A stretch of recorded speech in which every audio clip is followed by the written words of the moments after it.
precioso, Señor. Nos acercamos por la gracia de Jesucristo. Nos humillamos, Señor, en tu presencia.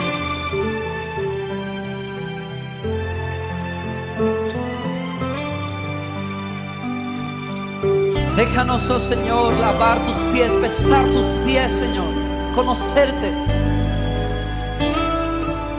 La intimidad de este lugar, Señor.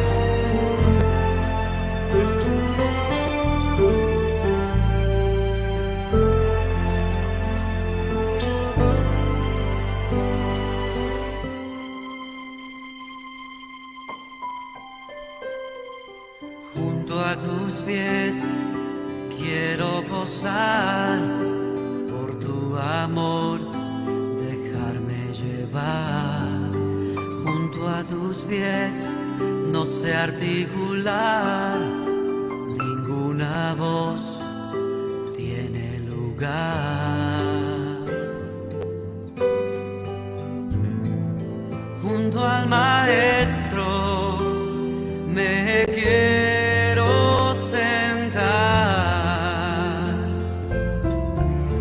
decirle le amo en oración, tocar tu manto, Señor, lavar los pies de mi Dios, saber que mi corona es estar junto a ti, tocar tu manto, Señor, lavar los pies de mi Dios, saber que mi corona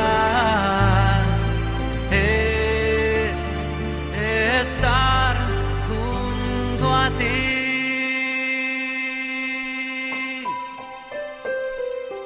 Junto a tus pies me envuelve la paz, cuerdas de amor capturan mi ser. Junto a tus pies tu voz atraviesa mi alma y mi ser, que tanto te anhela. Junto al Maestro me quiero sentar, decirle le amo en oración, tocar tu manto, Señor, lavar los pies de mi Dios, saber que mi corona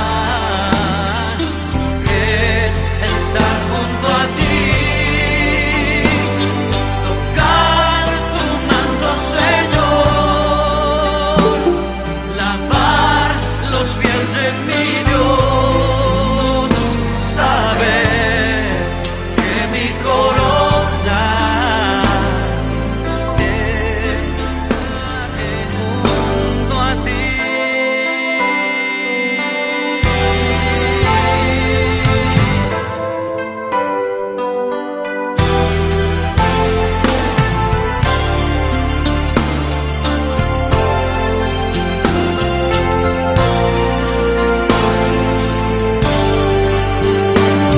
Tocar tu manto, Señor, lavar los pies de mi Dios, saber que mi corona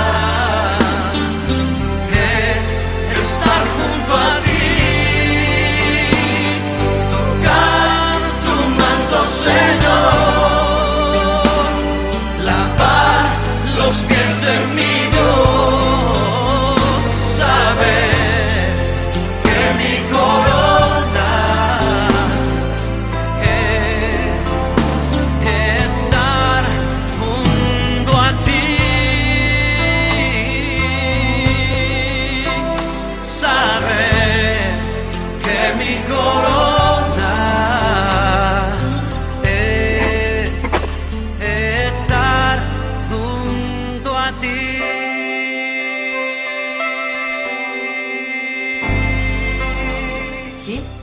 que bueno, mi amada querida hermana, gracias por estar.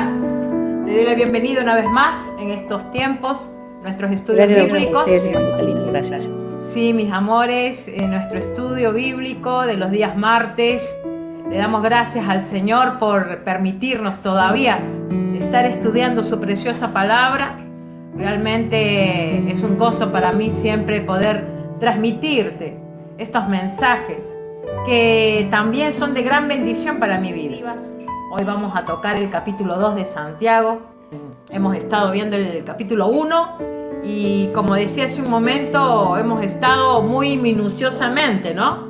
Tomando versículo tras versículo sobre el capítulo 1. Habíamos hablado la última vez sobre las tentaciones, que realmente Dios no tienta a nadie. Habíamos dicho de que la concupiscencia del corazón, los deseos, los sentimientos engañosos que hay dentro de nosotros son los que realmente, ¿no?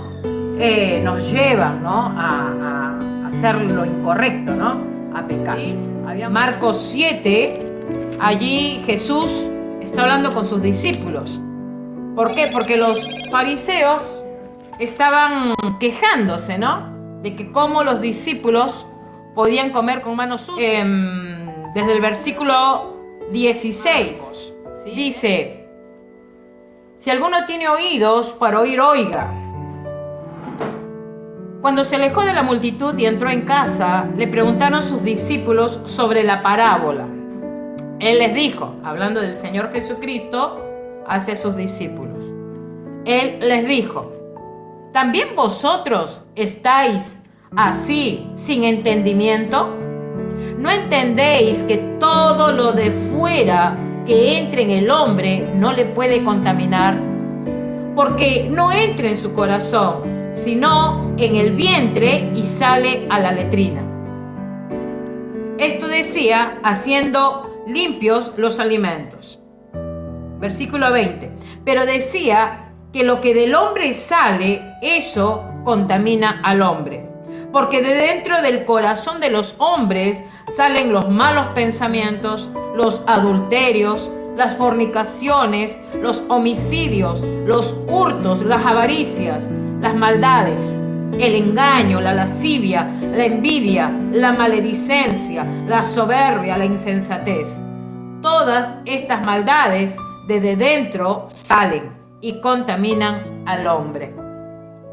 Quiere decir que el Señor Jesucristo les decía a los discípulos, no es lo que entra al hombre lo que le contamina, sino que es lo que sale del hombre lo que contamina, ¿no? Y ahí Él menciona, ¿no?, una lista de pecados que hay en el corazón del hombre. Entonces, tocando este tema, Santiago habla, ¿no?, de la concupiscencia del corazón y de lo que realmente, ¿no?, hay en el corazón del hombre que aún no ha sido redimido.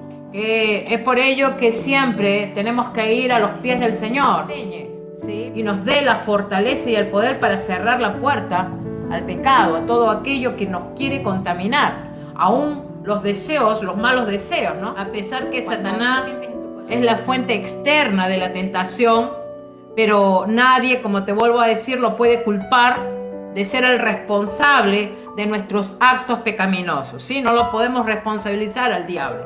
No podemos decir, ay, no mentí porque el diablo me obligó a mentir. Peleé porque el diablo me obligó a pelear. No. Él está tentando, sí, pero él no puede entrar adentro.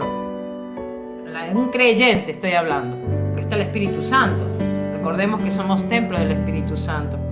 Entonces, aunque él nos seduce, sí, pero él no es el responsable de que el ser humano decida en caer en pecado. ¿Sí? Así que con la palabra llegamos a la conclusión, como bien dijo el Señor Jesucristo, que los malos deseos vienen de adentro del corazón del hombre, y que eso es lo que contamina al hombre.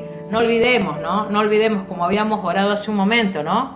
Como dice Hebreos 4:16, que nos acerquemos confiadamente al trono de la gracia. Es allí donde tenemos que ir diariamente a ponernos a cuentas con el Señor. Si hay algo que no estamos haciendo bien, ir a los pies del Señor Jesucristo. Él es nuestro sumo sacerdote y Él está intercediendo por nosotros. No olvidemos que Él es nuestro abogado y Él aboga por cada una de nosotras. Y decía también Santiago, ahí en el capítulo 1, que seamos prontas para oír y tardarnos para hablar, ¿no? A los proverbios están llenos respecto a esos puntos, ¿no? De hablar menos, ¿sí? Y escuchar más.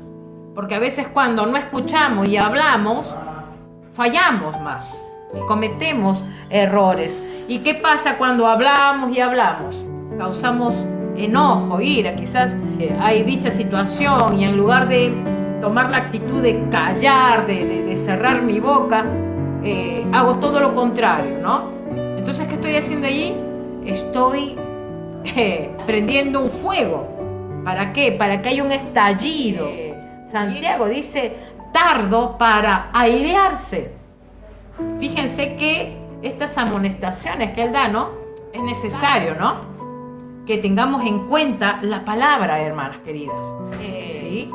Habíamos puesto de ejemplo allí al Señor Jesucristo cuando justamente entró a su templo. Él comenzó a desplayar, ¿no? Su enojo porque habían tomado su casa, la casa de Dios, como un mercado, ¿no?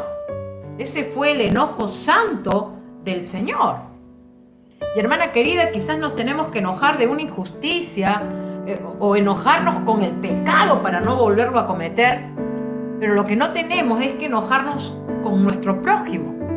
Y tenemos que trabajar en eso. Si es de fácil enojarte con el prójimo, vas a tener que pedirle al Señor y a su Espíritu Santo que te ayude y te dé el dominio propio para que eso no suceda. Yo sé que a veces hay gente injusta, hay gente que tiene un corazón que realmente desea el mal, pero hermana querida, no te olvides que tienes un Dios de justicia, un Dios que está contemplando, ¿sí? Todo lo que sucede bajo el cielo. Fíjate lo que dice en Efesios capítulo 4, versículo 26. Airaos, pero no pequéis. No se ponga el sol sobre vuestro enojo, ni deis lugar al diablo. Bueno, tenés como una excusa para enojarte. Puedes tener un mínimo tiempo para enojarte, pero no te vayas a dormir enojado. Que no se cubre el sol sobre tu enojo. O sea, no pases días enojado. No pases días. Tenés que ponerte a cuentas con Dios, tenés que ponerte a cuentas con tu prójimo. Y si a lo mejor no se puede arreglar nada, bueno, ora al Señor para que te ayude y te dé la salida. ¿Por qué? ¿Qué dice Pablo? Dice, no deis lugar al diablo. Se ve que en aquel momento se decía, ¿no? Que cuando la persona estaba en esa condición vulnerable, enojada, un temperamento a explotar, bueno, se decía que le daba lugar al diablo para que el diablo se agarre de eso, ¿no? ¿Y qué te parece? Porque él está viendo qué parte más débil tienes, para que por ese lado él trabaje, para que caigamos. Él es el tentador, no te olvides de eso. Él está mirando todo.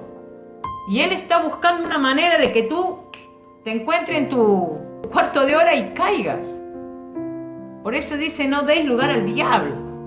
Y esa actitud de nuestro corazón, ¿no? De no darle lugar al enemigo, tiene que ser a través de la oración y a través del tiempo que yo le dedico al Señor, de que realmente, ¿no? Él nos ayude, querida hermana, nos ayude.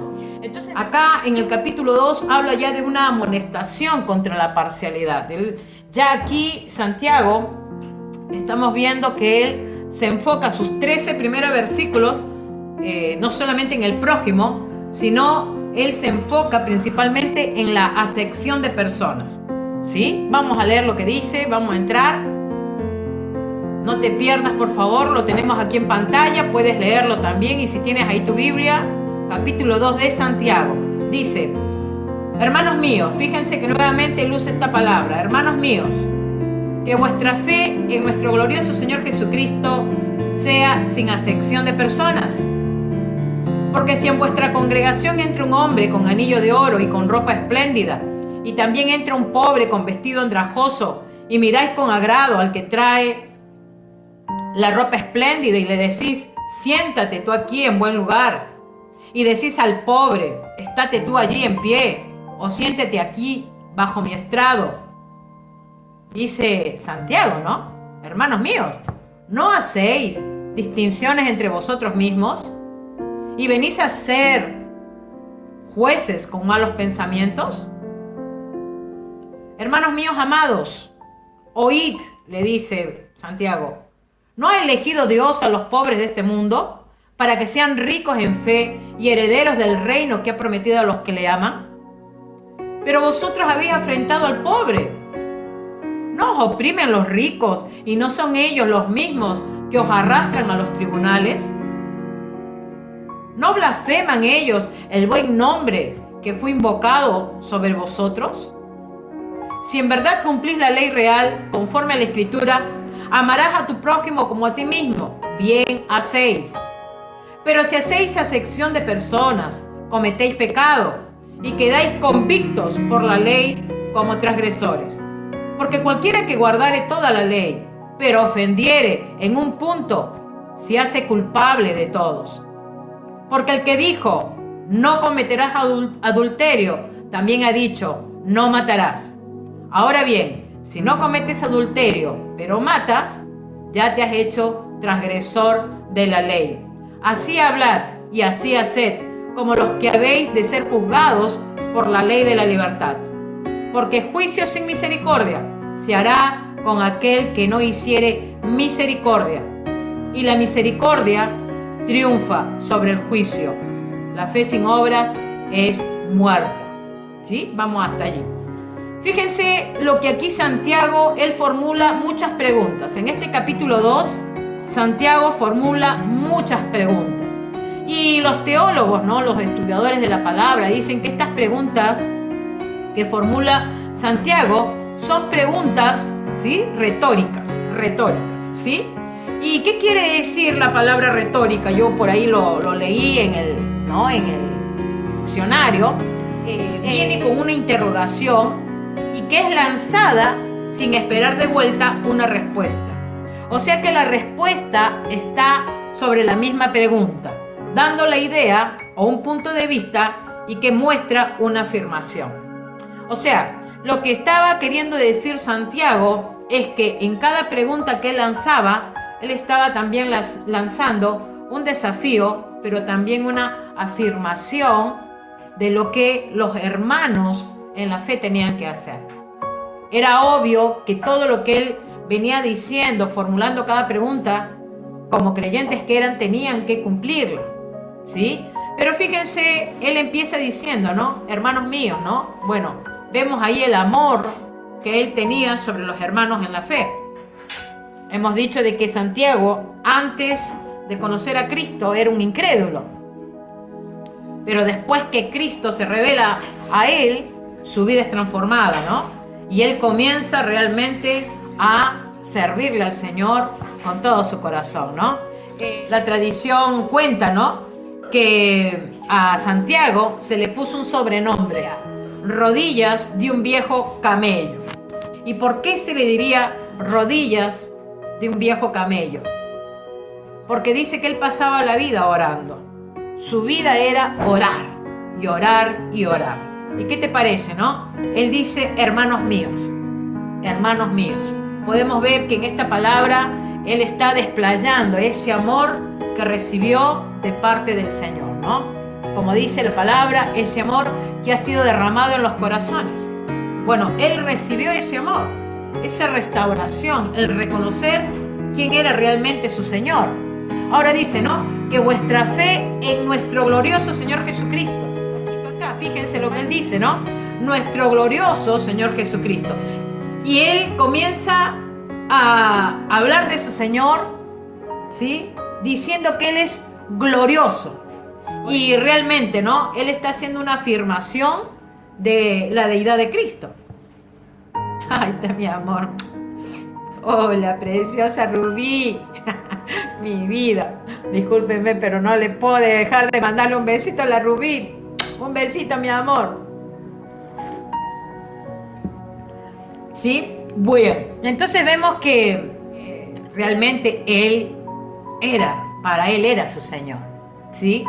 Y él podía hablar con base porque él vio todo, hermanas, ¿sí? Hoy, bueno, hay muchos estudiadores de la palabra, muchos teólogos que quieren hablar sobre la gloria del Señor, ¿no? Y quizás se llenan las bibliotecas de sus libros, ¿no? De sus tomos para explicar sobre la gloriosa deidad, ¿no? Que es el Señor Jesucristo. Pero Santiago, muy sencillamente, pero honrar a su Señor, él dice, es nuestro glorioso Señor Jesucristo, ¿sí? Sea sin acepción de personas, porque allí estaba pasando algo que realmente no le agradaba a Dios. Y Santiago por eso lo aclara y lo denuncia, y en todo este capítulo Santiago hace denuncias sobre aquellos hermanos que estaban realmente haciendo las cosas incorrectas, ¿no? Recordemos que estas cartas eran dirigidas a los creyentes judíos. Entonces vemos que Dios usa diferentes métodos, ¿no? Con la única finalidad de enseñar y de corregir a su pueblo. Bien, entonces hay un concepto acá que tengo, dice: la fe del cristiano no solo debe basarse en decir que tiene fe o decir que cree en Jesús. El creer, todos pueden creer, cualquiera puede creer. Y dice, ¿no?, el apóstol Pablo y aún Santiago, los demonios también creen y tiemblan, ¿no? Sin embargo, hay creyentes que hoy no tiemblan, ¿sí? No tiemblan ante majestuosidad, ¿no?, de nuestro buen Dios, que nos permite todavía continuar, ¿no?, en este mundo. Acá cuando Santiago habla, ¿no?, de no hacer acepción de personas, él está diciendo que en la congregación, fíjense que aquí en el versículo 2, él usa la palabra congregación. Todavía no usaba la palabra iglesia. Porque recordemos que Santiago, esta carta la escribió entre el 45 al 55 después de Cristo. Y obviamente era una de las primeras cartas que se escribían. Entonces todavía no estaba definido el nombre realmente, que después, ya con los discípulos, se habló de la iglesia de Cristo. En este momento, Santiago decía la congregación. Literalmente se habla de la sinagoga, ¿sí? En aquellos tiempos, Santiago iba a las sinagogas y allí se reunían los hermanos. También se reunían en las casas o alquilaban las sinagogas, ¿no? Un lugar donde podían ellos hablar de su Señor, dice, ¿no? Dice, entra un hombre con anillo de oro. Se dice, ¿no?, que estos ricos que entraban, estos hombres que entraban con anillos en todos los dedos. Y se cuenta por ahí que había un hombre que entraba con anillos en un solo dedo, como con 5 anillos en un solo dedo, ¿no? Es como para que te des idea, ¿no?, de que la gente que estaba en una buena posición económica entraba así, ¿no?, a la sinagoga, a esas congregaciones de la gente humilde.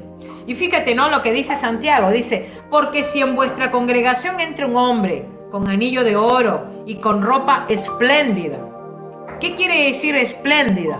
Una ropa de lino fino, una ropa resplandeciente, un vestido ostentoso, ¿no?, una vestimenta. Y podemos recordar, ¿no?, ahí en Lucas capítulo 16, sí, pero allí el Señor Jesucristo, cuando habla de Lázaro y también del rico, ¿sí?, en el versículo 19 dice, ¿no?, había un hombre rico que se vestía de púrpura y de lino fino y hacía cada día banquete con esplendidez.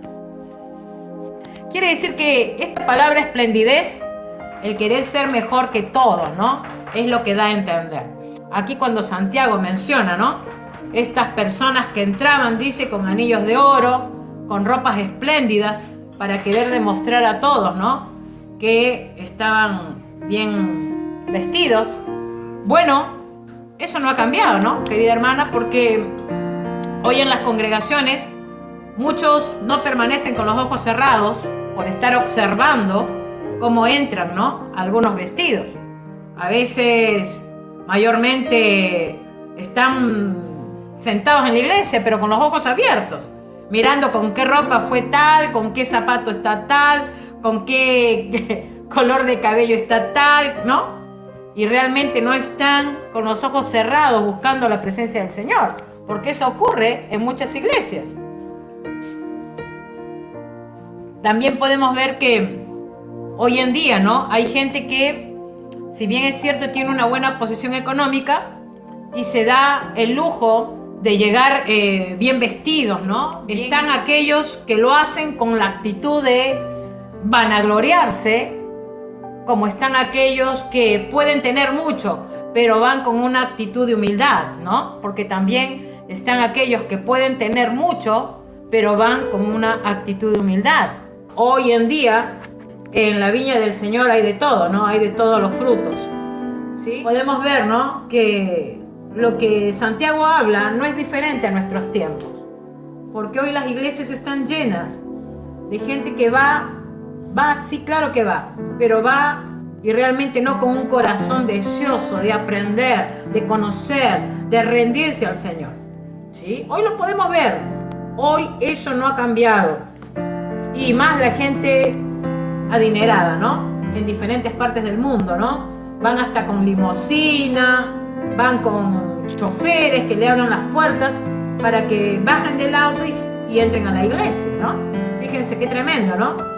Hay lugares que de esa manera muestran su riqueza, ¿sí? Pero vemos lo que Santiago dice, ¿no? En cuanto a los ricos. Vemos que Santiago habla en cuanto a los ricos. Entonces dice él, ¿no? Porque si en vuestra congregación entra un hombre con anillo de oro y con ropa espléndida, y acá ahora da el contraste, y entra también ¿quién? Un pobre con vestido andrajoso, dice, ¿no? Posiblemente, ¿no? Alguien andrajoso, si tú lo buscas ahí en el diccionario, ¿sí? Habla de una vestimenta que está rota, que está sucia, que está gastada, que está como muy, pero muy gastada, ¿no? Yo recuerdo que cuando vine de Perú para acá, yo me vine con una mochilita, solamente porque sinceramente tanto había sido la crisis económica que había vivido allá en Perú, que no tenía ropa. Y recuerdo que una hermana me regaló un saco para poder pasar, ¿no? Por migraciones, pero el resto de mi ropa que llevaba en la mochila era bastante viejita. Así que cuando llegué acá a la primera reunión de la iglesia, recuerdo que bueno, todas iban, las mujeres, ¿no? Todas muy bien lindas, y yo tenía un jean bastante gastado, y bueno, no me quedaba otra, pero yo tenía el deseo de ir a la casa del Señor. Y este pasaje me hacía recordar, ¿no? Me hacía recordar aquellos tiempos, ¿sí? Y el Señor ha sido bueno y nos ha bendecido, hermanos, ¿sí? Nos ha bendecido. Y fíjate, ¿no? Acá Santiago hace la comparación, ¿no? Con un pobre con vestido andrajoso. Un pobre que posiblemente nos pasa, ¿no? Estamos ahí en la iglesia y entra alguien de vestidura muy humilde, posiblemente de repente no está ni aseado, de repente tiene una ropa muy pobre. Ahora dice Santiago, ¿no? Y miráis con agrado al que trae la ropa espléndida y le decís, siéntate tú aquí en un buen lugar. Y decís al pobre, estate tú allí en pie, o siéntate aquí abajo a mi estrado, ¿no? Aquí ya comenzamos a ver un contraste. Se observa aquí que ya hay una diferencia, ¿no? Un extremo al otro extremo. Y él le dice a los hermanos, porque esta carta va dirigida a creyentes, no a incrédulos. Y él le dice, hermanos, ¿qué está sucediendo? Miran con agrado al que tiene ropa espléndida, en cambio al pobre, ¿qué le dicen? Estate tú allí, aún bien lejos. Fíjense que en aquellos tiempos, los ricos, por ejemplo, se les guardaban los asientos. Hubo tiempos donde los ricos podían pagar sus bancos para que ellos se puedan sentar, ¿no? Cómodamente, estén cerca a aquel que daba una enseñanza. En cambio, a los pobres se les tenía que poner en un lugar muy lejano. O incluso se les dejaba atrás del salón. Fíjense, ¿no? La diferencia que había en aquel tiempo. Ahora uno dice, ¿no? Pero eso sucedía en aquel tiempo, hoy no. Hoy también sucede. Porque hoy también existen en las iglesias, en las congregaciones, grupos de gente, personas que ya se han hecho un grupito tan unido que cuando entra un nuevo, ese nuevo se queda incómodo de ver grupitos y realmente no calzar, ¿no? En el grupo que quizás ya está más, ya tiene más tiempo, ¿no? A veces alguien que viene por primera vez o un nuevo, ¿no? Que viene y quizás desde condición humilde, se le mira de lejos, no se le hace realmente un buen recibimiento. Hay lugares, lamentablemente, que sucede eso, ¿sí?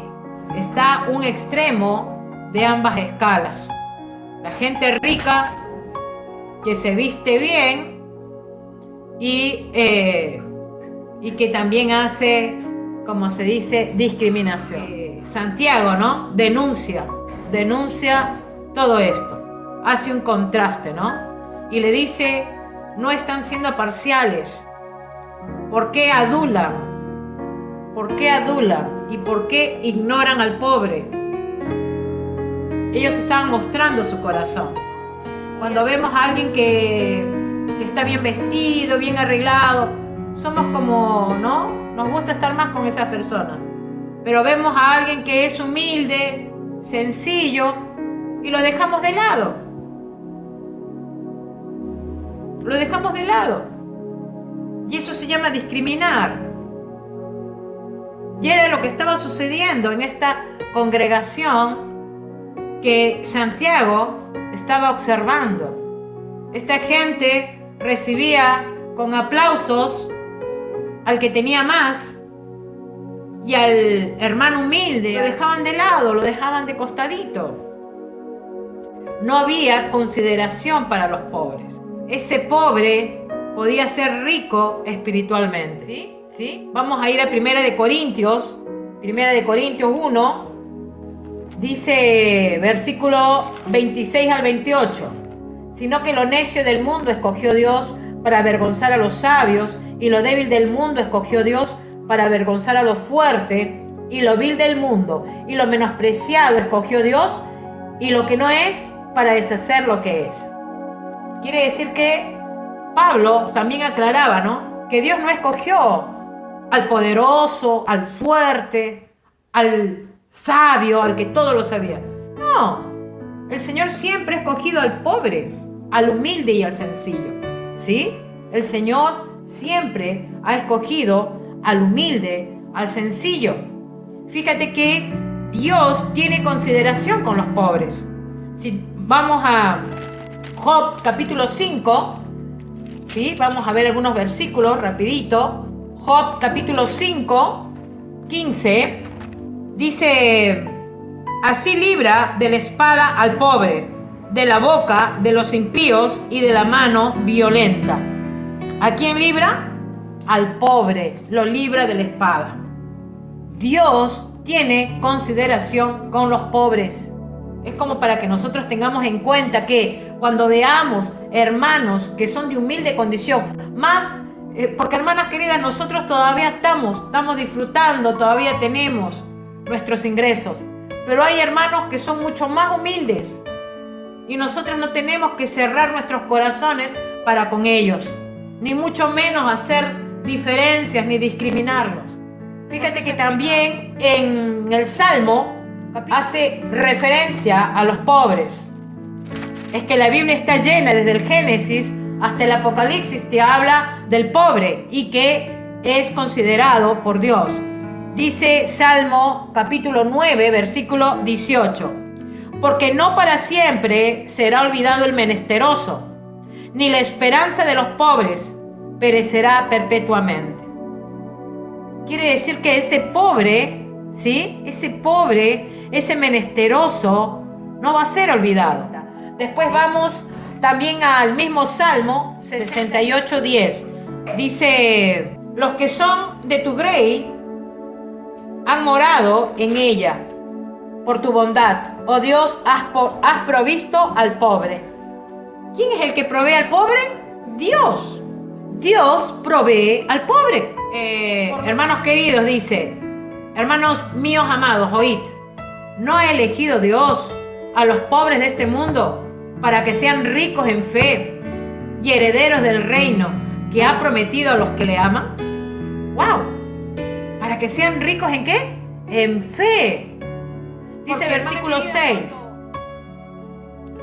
Pero vosotros habéis afrentado al pobre, ¿no? Acá Santiago les vuelve a decir, ustedes han afrentado, o sea, ustedes no han tratado bien a los pobres. Ustedes los han dejado de lado.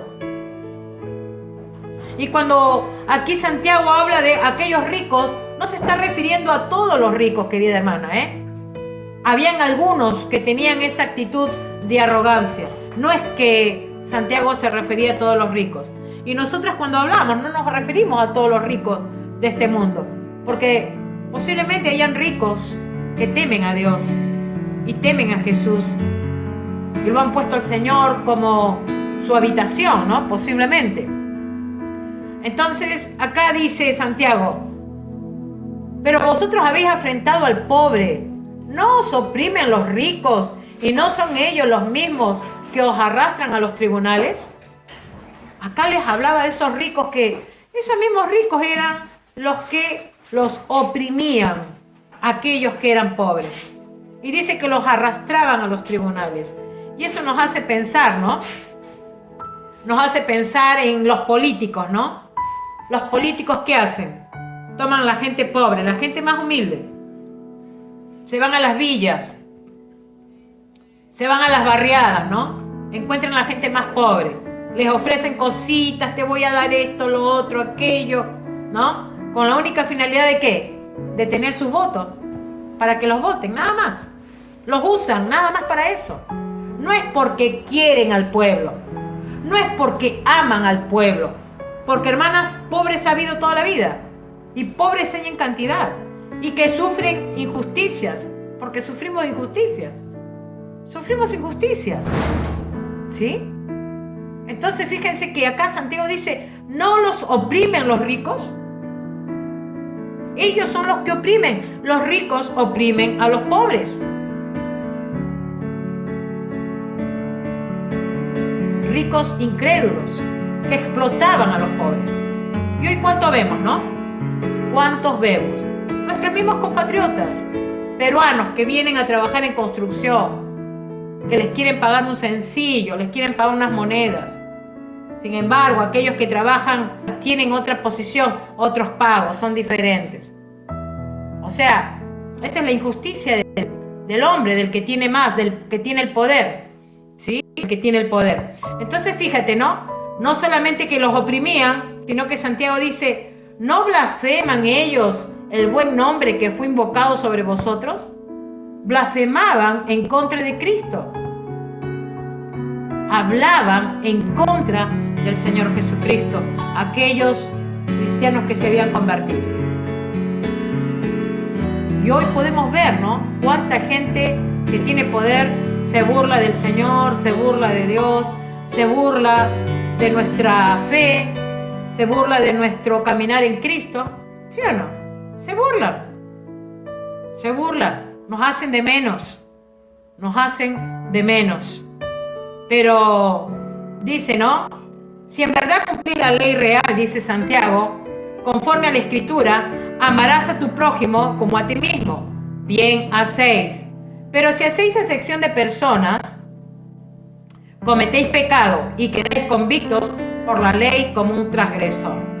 Lo que estaba queriendo decir Santiago acá, que el problema era que había como una discordia entre ellos, ¿sí? Había como un problema entre ellos. Muchos no se amaban entre ellos. Algunos se creían inferiores que otros. Se menospreciaban. Allí, lamentablemente, ¿no? Tenían complejos los pobres, los humildes.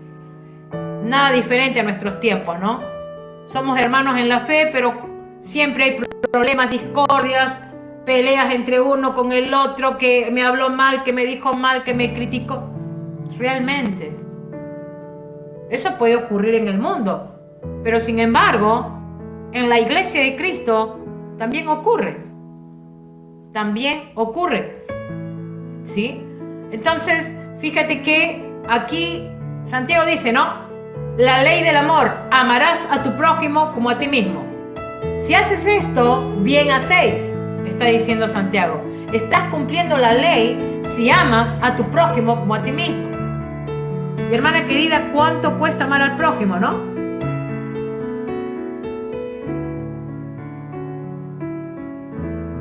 Y más al que te hace mal. Pero fíjate que aquí es una ley de Dios, amar al prójimo como a uno mismo, ¿sí? Ahora dice, sin hacer acepción de personas, porque si tú haces acepción de personas, estás cometiendo pecado. Ay, no, yo la amo más a ella, pero a esta otra no, más para allá. Ay, no, que ella me cae mejor, pero ella, no, que ella la dejo de lado siempre. Siempre la dejo de lado. Prefiero otros conmigo y a la otra la dejo de lado. Cometéis pecado, dice Santiago. Y dice, y quedáis convictos por la ley como transgresores. Estás transgrediendo la ley de Dios, la ley del amor. La ley de Dios, la ley del amor. Santiago dice, ¿no? Si quieres agradar a Dios, cumple con lo que Él te manda. Ama a tu prójimo como a ti mismo. ¿Sí? Como a ti mismo. Pero si tú misma no te amas, menos vas a amar a los de afuera. Por eso es importante amarse uno mismo también, para poder amar a los otros.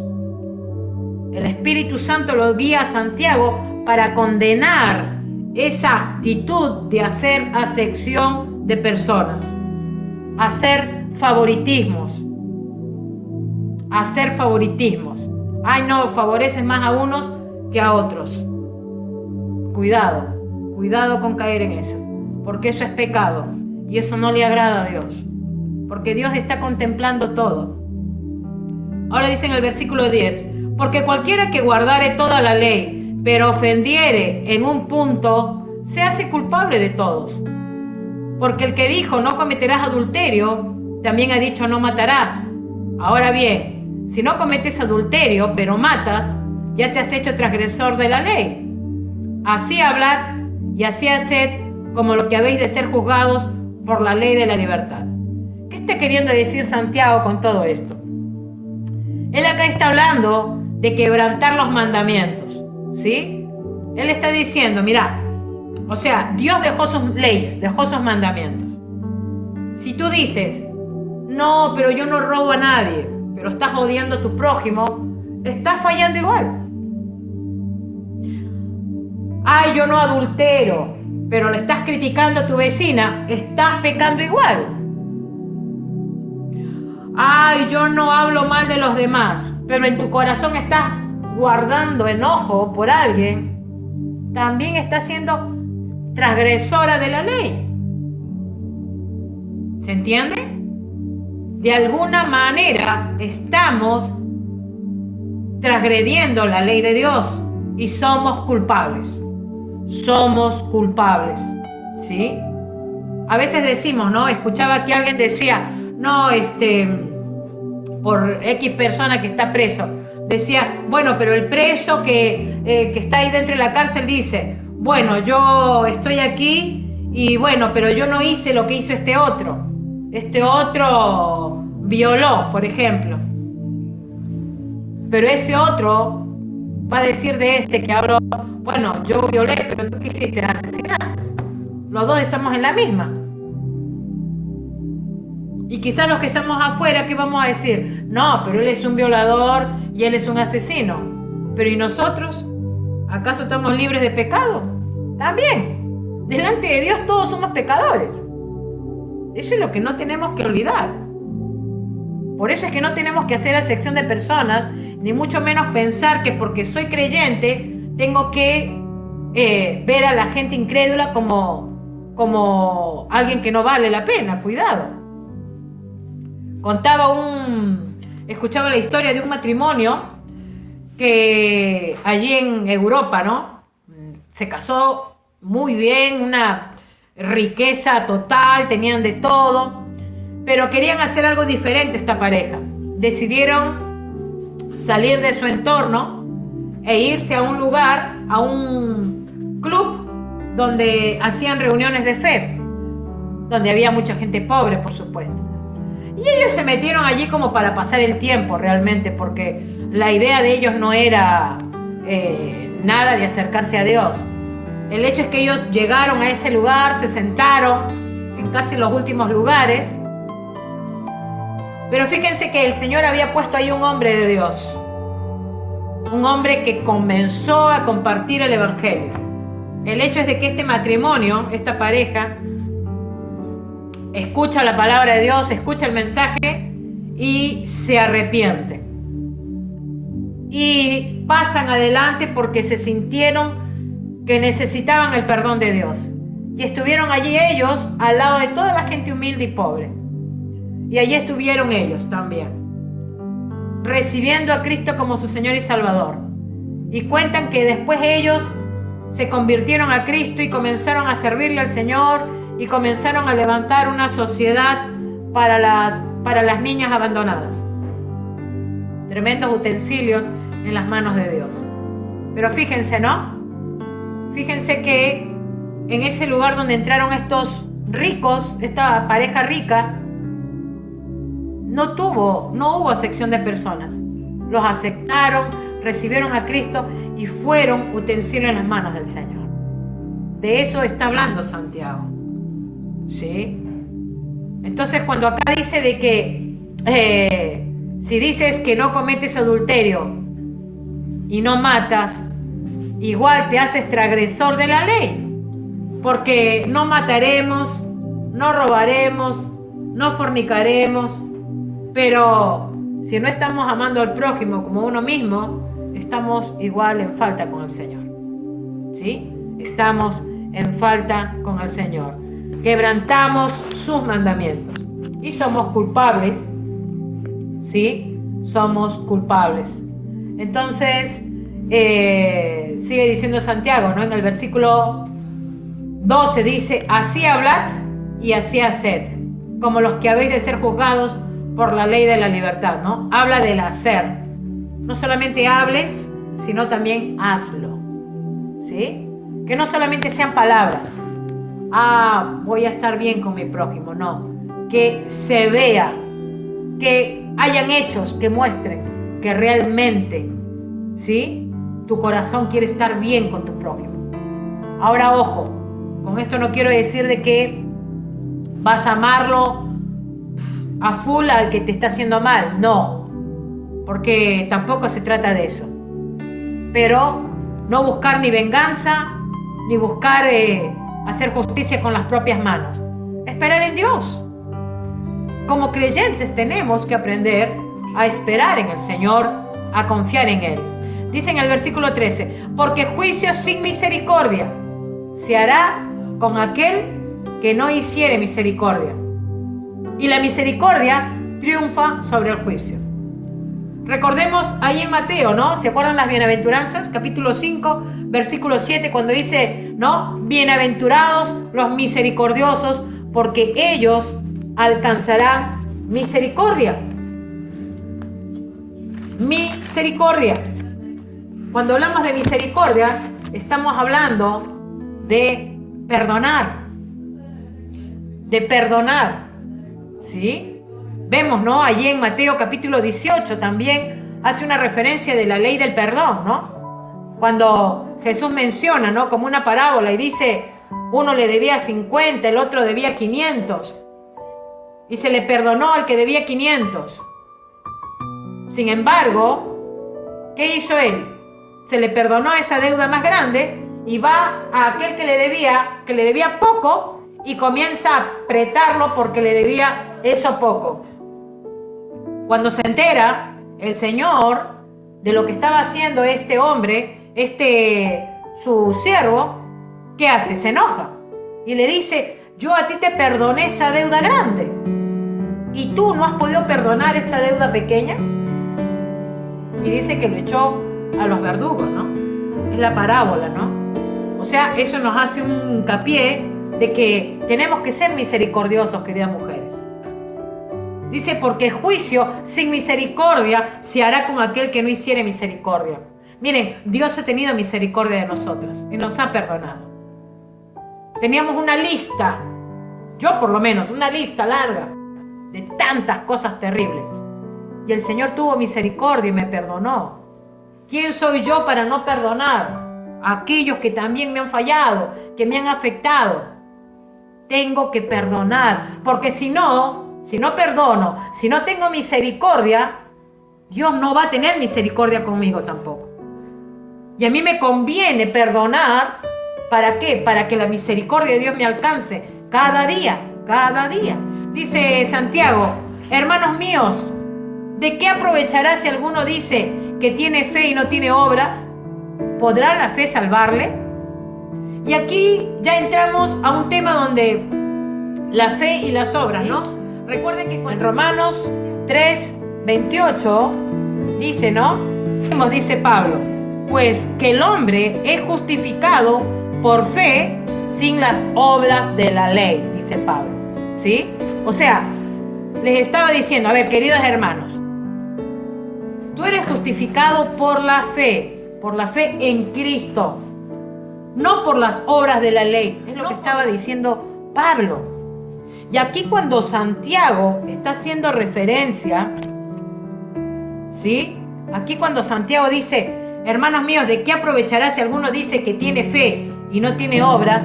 Se está refiriendo Santiago a que esa fe que Dios ha puesto en ti te va a llevar a hacer obras, ¿sí? Por lo tanto, no hay ninguna contradicción ni de Santiago ni de Pablo, porque los dos coinciden en lo mismo. Mientras que uno habla de una fe que es la raíz de la fe, el otro habla del fruto de la fe. Quiere decir de que Pablo hablaba de la fe genuina de adentro, de aquella que tú al creer en Cristo, esa fe que viene del Espíritu Santo comienza a desarrollarse, ¿sí?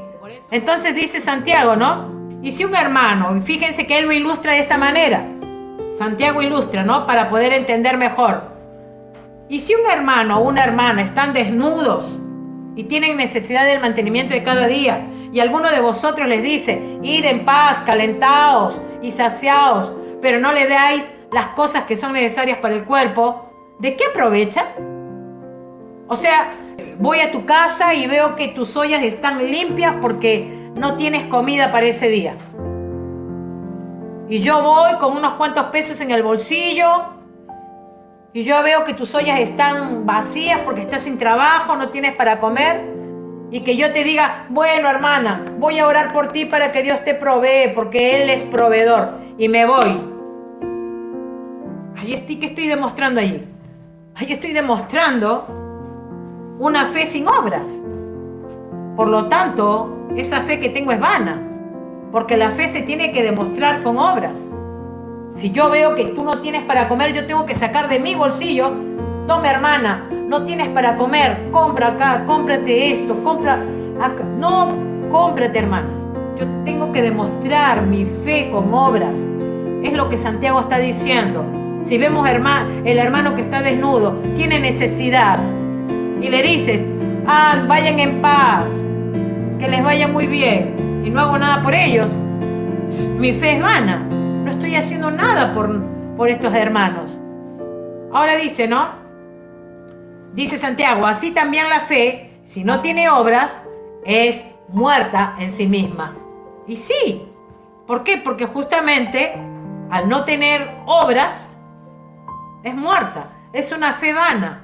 Es simplemente decir que creo en el Señor, pero no lo estoy demostrando con mis hechos. No es una fe salvadora, no es una fe real, ¿sí? Y dice, ¿no? En el versículo 18: pero alguno dirá: tú tienes fe y yo tengo obras. Muéstrame tu fe sin tus obras y yo te mostraré mi fe por mis obras, ¿no? O sea, lo que estaba diciendo Santiago es de que, a ver, tú dices que tienes fe, pero no veo nada que haces por tu prójimo. Sin embargo, yo digo que tengo fe, pero yo estoy tratando de ayudar a mi prójimo y le estoy supliendo sus necesidades. Es lo que estaba diciendo Santiago, ¿no? Yo te mostraré mi fe por mis obras. Ahora dice, tú crees que Dios es uno, bien haces, le dice a estos hermanos. También los demonios creen y tiemblan. Sí, porque tú le preguntas a todo el mundo, ¿crees en Dios? Y te van a decir que sí. Ah, sí creo en Dios. Ah, sí creo en Dios. Pero, ¿creer qué cosa es? Dice que los demonios también creen y tiemblan. Pero el mundo no tiembla delante de Dios. Los demonios tiemblan, fíjate. Pero el mundo no. Por eso hacen lo que se les viene en gana. No temen a Dios. Y qué triste es que un creyente, como en el caso de estos hermanos, Santiago les decía, ¿no? Tú crees que Dios es uno, bien haces. También los demonios creen, ¿no? O sea, les está diciendo, si tú dices que crees en Dios, demuestra con tus obras que crees en Dios, teniendo una vida en rectitud, no haciendo acepción de personas, oyendo y haciendo, no siendo olvidadizo de lo que Dios te está diciendo que hagas. Sé un creyente verdadero, cumple con lo que el Señor te está mandando, que no solamente sean palabras, ay, yo creo en Dios, pero al día siguiente estoy haciendo locuras. Eso no es creer. Por eso mete a los demonios, ¿no? Dice, los demonios también creen y tiemblan. Hay como un cuento, ¿no? Un cuento de Satanás. Dice que Satanás reúne a todos sus demonios, ¿sí? Porque él estaba pensando cómo hacer para que la gente no crea en Dios, menos crean en Jesús. Así que él estaba viendo la manera con sus demonios, cómo hacer para que la humanidad deje de creer en Dios. Así que viene uno de sus demonios y le dice, bueno, mira, yo creo que si le decimos a la gente que el Cristo histórico es fantasía, es un cuento, es una fábula, quizás van a creer. Pero Satanás le dijo, no, eso la gente igual va a terminar creyendo. Otro dijo, bueno, que se le diga que murió, pero que no hay resurrección. Total, así viven tranquilos sus vidas, sabiendo de que van a morir, y listo, y ahí quedó todo. Y Satanás le dice, no, eso tampoco. No. Y viene otro demonio y le dice, mira, podemos hacer esto, le dice. Podemos ir a la tierra y le vamos a decir a la gente que Dios existe, que Jesús fue a la cruz, que crean en Jesús, pero que sigan sus vidas como la llevan. Porque en definitiva, Dios es amor. Y hermanas, esto es un cuento, pero que es verídico. Porque hoy la gente cree que dice, yo creo en Dios, pero su vida está en camino de muerte. Yo creo en Dios, pero sus testimonios dejan mucho que decir. Yo creo en Dios, pero andan haciendo cosas en la oscuridad. Pecan por acá, pecan por allá, hacen lo que se les viene en gana. Pero dicen que creen en Dios. Entonces el cuento de los demonios y Satanás no es ningún cuento realmente. Porque hoy la gente cree que puede creer en Dios sin tener que haber un cambio de corazón. Le dice, fíjense, Santiago estaba exhortando ahí a los hermanos, ¿mas quieres saber, hombre vano, que la fe sin obras es muerta? Sí, o sea, Santiago le está diciendo, mira, si tú dices que crees en Dios, demuestra con tus obras. Demuestra que eres un hijo o una hija de Dios. Si no, es en vano lo que hablas. Dice el 21, ¿no fue justificado por las obras Abraham nuestro padre cuando ofreció a su hijo Isaac sobre el altar? Acá pone otra ilustración de Abraham. Dicen que ahí en el Génesis dice que Abraham fue justificado por la fe, ¿no? Por eso que nosotros decimos que Abraham es el padre de la fe. Porque en el momento que él iba a sacrificar al hijo, a Isaac, el ángel le dijo, no, detente, ¿no es cierto?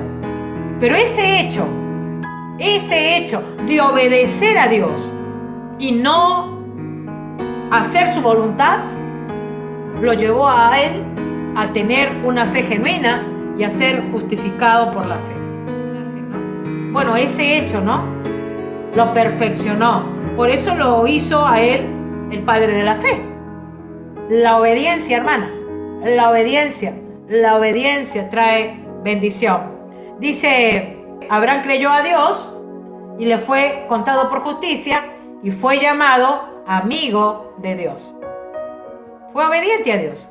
24. Vosotros veis, pues, que el hombre es justificado por las obras y no solamente por la fe. Asimismo también Rahab, ¿se acuerdan de Rahab la ramera? Dice, asimismo también Rahab la ramera no fue justificada por obras cuando recibió a los mensajeros y los envió por otro camino. Hermana querida, Rahab, habíamos hablado que era una ciudadana de Jericó. Pero en el momento que ella iba a ayudar a los extranjeros, a esos israelitas que venían a espiar, a los espías, ¿qué hizo Rahab?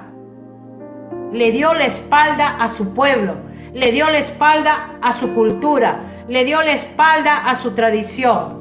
Ella creyó en Dios. Recuerden cuando el pueblo de Israel estaba ahí en el desierto, 40 años estuvieron vagando en el desierto. Bueno, en esos 40 años, seguramente Rahab habrá dicho, ¿cuándo aparecerá ese Dios de Israel? Ese Dios que abrió el mar, ese Dios que dio de comer con codornices. Por eso que cuando vinieron esos espías, ¿qué hizo ella? No le importó lo que diga el rey, no le importó ni siquiera perder su vida. Ella le dijo a los espías, vengan, yo los voy a proteger. Fíjense que Santiago menciona este hecho y menciona a esta mujer, dos personajes. Uno que es el padre de la fe, la otra que es una ramera. Pero fíjense el nivel de fe que tenían los dos. Ese nivel de fe, que es lo que Dios más ve, que hizo que Santiago los mencione. Y dice, ¿no? Ya para concluir, versículo 26, dice, porque como el cuerpo sin espíritu está muerto, así también la fe sin obras está muerta.